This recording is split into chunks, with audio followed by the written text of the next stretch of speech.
여러분 안녕하십니까? 뉴스투데이 제주입니다. 제주 시내 번화가에서 20대 남성이 거리에 있던 돌을 주워 아무런 이유 없이 시민을 폭행하는 사건이 발생했습니다. CCTV에 당시 범행 장면이 고스란히 담겼는데 경찰에 구속된 20대 남성은 술에 취해 전혀 기억이 나지 않는다고 말했습니다. 김하은 기자입니다. 한 남성이 길바닥에서 자기 손바닥보다 큰 돌덩이를 집어듭니다. 돌을 쥐고 비틀거리며 한참을 걷습니다. 잠시 후 거리 공연을 보던 관람객에게 접근하더니 순식간에 손에 쥐고 있던 돌로 관람객의 얼굴을 가격합니다. 무방비 상태에서 맞은 피해자는 정신을 잃고 넘어졌습니다. 가해자 손에 있던 돌은 도로 가운데까지 날아가 떨어졌습니다. 곧바로 달아난 가해 남성은 중앙 분리대까지 뛰어넘어 어디론가 사라집니다.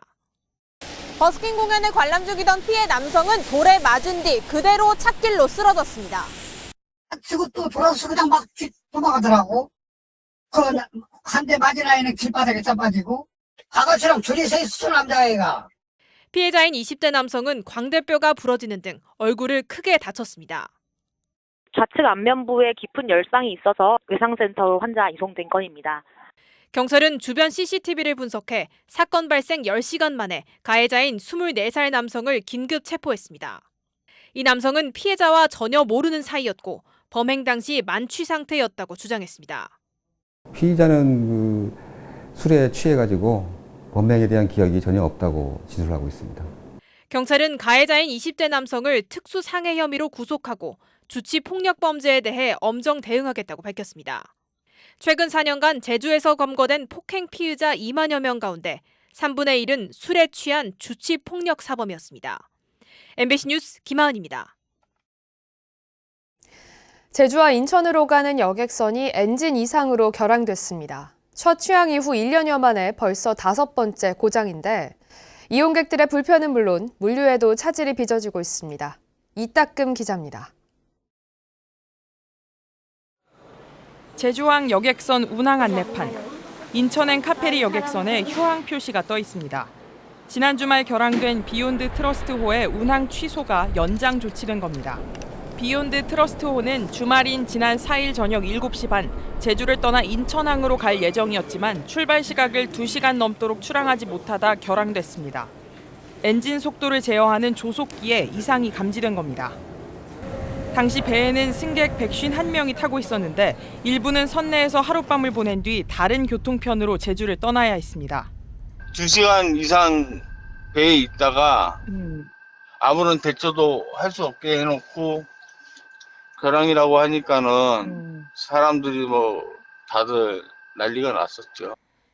세월호 사고 이후 7년여 만에 제주와 인천 항로에 취항한 비욘드 트러스트호는 지난 2020년 국내에서 건조된 2만 6천 톤급 여객선입니다. 하지만 첫 취항 한 달여 만에 엔진 결함으로 운항이 중단됐다가 지난해 5월 운항을 재개했지만 석 달 뒤 다시 엔진 결함이 의심돼 출항이 지연되는 등 벌써 5번째 고장입니다. 선사 측은 당초 오늘까지 예정했던 결항 조치를 오는 9일까지 이틀 더 연장했습니다. 정확하게 안전 점검을 한번 실시를 해서 운항에 문제가 없는지부터 전반적으로 검토를 하고 관계 기관의 승인을 받고 운항 여부가 결정이 될 것 같습니다. 하지만 아직까지 명확한 이상 원인을 찾지 못해 재운항 여부는 결정되지 않았습니다. 이 때문에 비행기 대신 배로 제주 여행을 계획했던 승객 이송은 물론 삼다수와 겨울 채소 등 물류 운송에도 차질이 불가피할 전망입니다.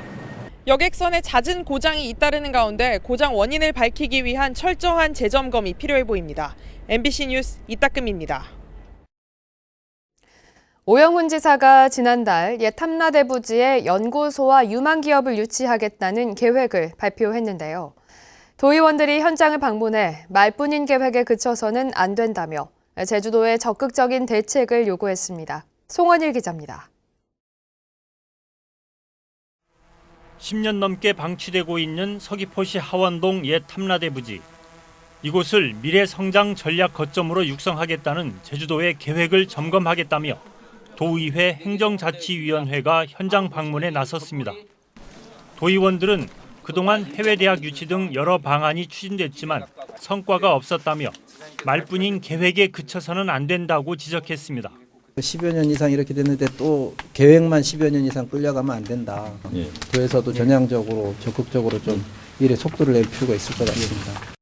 국가기관들 유치해봤자 지금 제가 보기에는 크게 효과는 많이 없을 것 같거든요. 그래서 민간 쪽으로 좀 대기업 쪽으로 최대한 유치를 해가지고 제주도는 현재 학교 용지를 다른 용도로 변경하기 때문에 과거와는 달리 계획이 실현될 가능성이 높다고 답했습니다. 현재 국책연구소 한 곳과 유치를 협의 중이며 다양한 용도로 활용할 계획이라고 설명했습니다.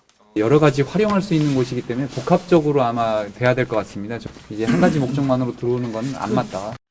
주민들은 30년 전 탐라대 설립 당시 헐값에 공동 목장을 내놓았지만 별다른 혜택이 없었다며 대책을 마련해 달라고 호소했습니다. 제일 중요한 것은 우리 마을 주민들한테 이익이 되고 수익이 창출될 수 있는 그런 방향으로 왔을 때 그걸 바라는 것이지. 제주도는 이달부터 외부 전문가 등 19명으로 워킹그룹을 구성하고 세부 계획 수립에 착수했는데 성과를 거둘 수 있을지 주목됩니다. MBC 뉴스 송원일입니다.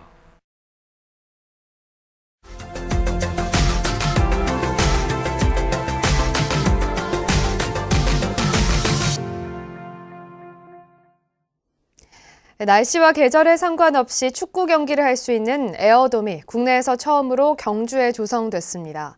에어돔에는 공기 정화 시설을 비롯해서 간접 조명과 경기 영상 분석 시스템 등이 도입됐습니다. 포항 MBC 임재국 기자가 보도합니다. 국내에서 처음으로 경주에 축구 전용 에어돔이 들어섰습니다. 가로 120m, 세로 78m, 높이 25m 규모로 내부에는 K리그가 인증한 축구장과 모래 훈련장 등이 있습니다. 에어돔에는 미세먼지나 강풍 등 악천 후에 대비한 공기 정화 시스템 등 다양한 시설이 도입됐습니다. 악천 후 모드가 이제 작동이 되게 되면은 내부 온도를 25도 그리고 내부 압력을 600파스칼까지 상승시켜서 구조적 안정성을 확보할 수 있도록. 또 에어돔에는 선수들의 경기력 향상을 위해 눈부심과 그림자가 없는 간접 조명이 설치됐고 경기 영상 분석 시스템도 마련됐습니다. 경기 영상 분석 플랫폼이 지금 설치되어 있습니다. 그래서 선수들의 훈련 영상을 실시간으로 촬영을 하고 이후에 그 영상을 분석해서 개개인의 역량을 정확하게 다시 분석할 수 있는. 에어돔 조성을 통해 경주시는 스포츠 관광 활성화를 기대하고 있습니다. 사계절 내내 경기가 가능하고 전지훈련이 가능하게 되기 때문에 인근의 보문단지를 비롯한 여러 관광지의 경기 활성화에도 크게 도움이 되리라고 생각합니다. 경주시는 앞으로 2달 동안 시범 운영을 거친 뒤 오는 4월부터 에어돔을 정식으로 개장합니다. MBC 뉴스 임재국입니다.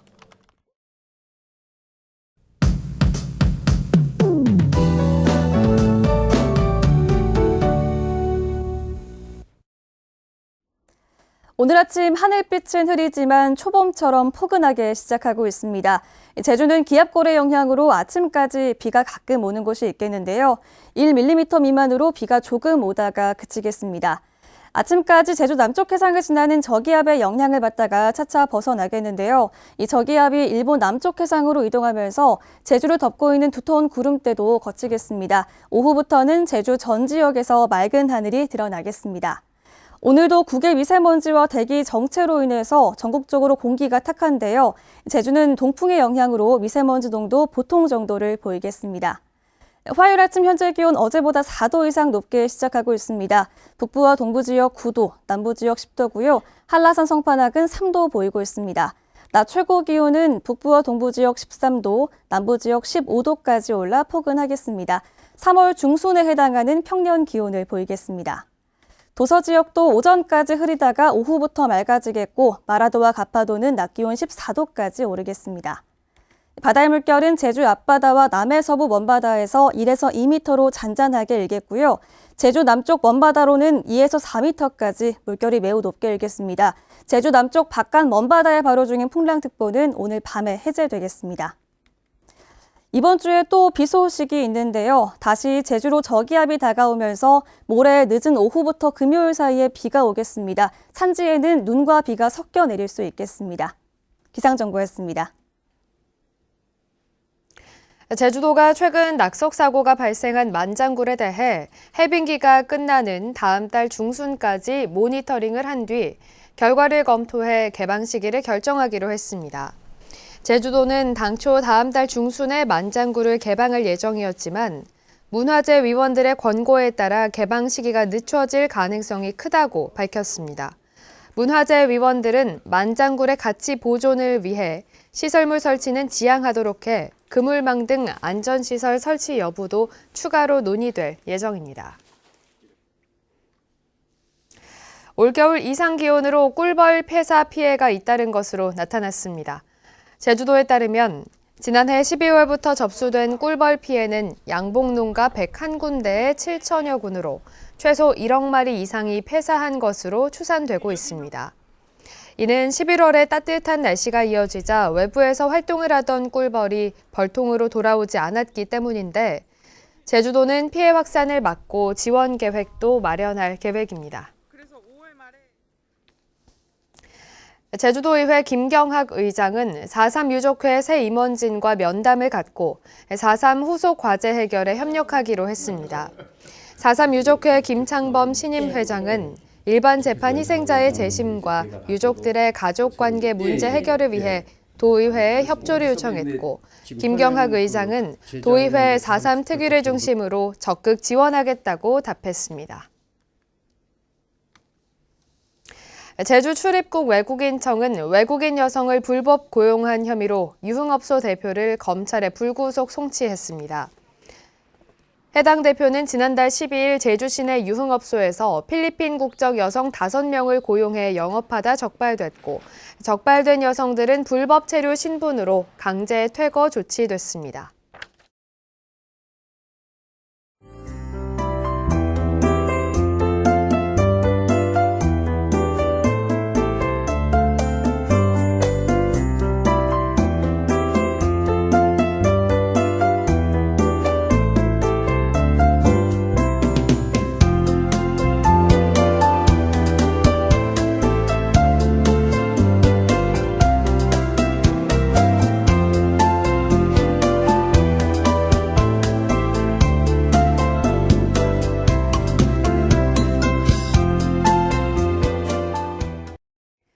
화요일 아침 뉴스투데이 제주를 마칩니다. 시청해주신 여러분 고맙습니다.